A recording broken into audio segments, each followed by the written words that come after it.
नमस्कार दोस्तों, आज हम आपको बताने जा रहे हैं जगन्नाथ रथ यात्रा के बारे में। जगन्नाथ भगवान जी पड़ते हैं बीमार, ऐसा क्यों? जगन्नाथ रथ यात्रा हर साल पूरी आस्था के साथ निकलती है। इस यात्रा के साथ एक रोचक तथ्य भी जुड़ा है कि भगवान जगन्नाथ खुद बीमार पड़ जाते हैं। लेकिन क्यों? चलिए जानते हैं।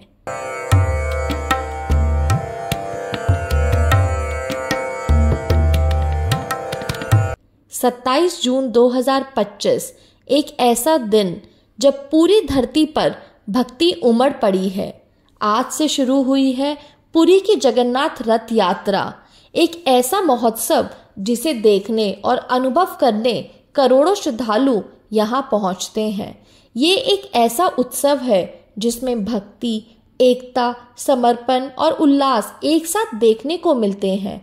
ये यात्रा हमें सिखाती है कि ईश्वर केवल मंदिरों या पुजारियों तक सीमित नहीं है, वो अपने भक्तों के बीच आकर उन्हें साक्षात दर्शन भी देते हैं।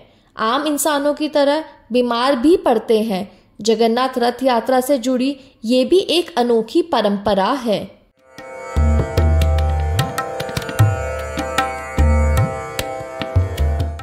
स्थानीय लोगों की माने तो स्नान पूर्णिमा के दिन भगवान जगन्नाथ अपने बड़े भाई बलराम जी और बहन सुभद्रा जी के साथ सुदर्शन जी को लेकर मंदिर प्रांगण में आते हैं। वहां वो स्नान वेदी पर बैठते हैं और उनका सार्वजनिक रूप से स्नान होता है। जब कोई बहुत स्नान करता है तो बीमार पड़ने की संभावना होती है, वैसे ही भगवान भी बीमार पड़ जाते हैं। ये एक अद्भुत संदेश है कि भगवान भी एक सामान्य मानव के रूप में व्यवहार करते हैं। इसके बाद उन्हें 15 दिनों के लिए क्वारंटाइन में रखा जाता है, उनकी चिकित्सा होती है और फिर उनका नव यौवन दर्शन होता है। तब वो रथ पर चढ़ते हैं और गुंडीचा मंदिर की यात्रा करते हैं। अब जानते हैं क्यों हर साल निकलती है पुरी की रथ यात्रा।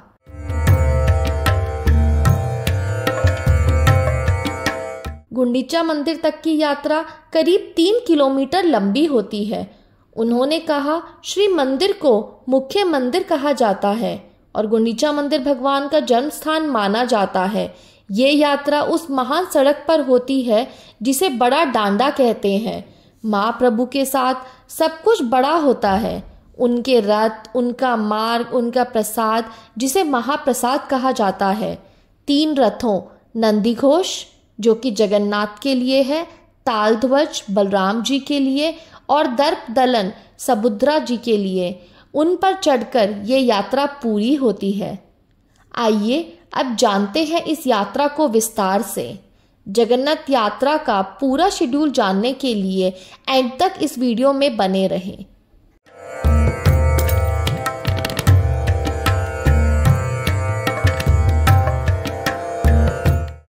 यात्रा से पहले किए जाते हैं कुछ अनुष्ठान।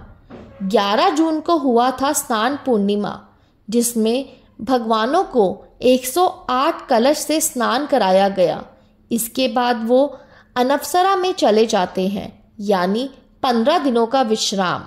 26 जून को हुआ गुंडीचा मंदिर की सफाई का पावन अवसर, जिसे गुंडीचा मर्जन कहते हैं। रथ यात्रा की सुबह शुरू होती है मंगल आरती से। इसके बाद होता है पहंडी विजय, जब भगवानों को मंदिर से रथों तक लाया जाता है। एक अनोखी परंपरा है छेरा पनहरा, जिसमें पुरी के गजपति राजा रथों की सफाई करते हैं। यह दर्शाता है कि भगवान के सामने राजा और रंग सब एक समान है।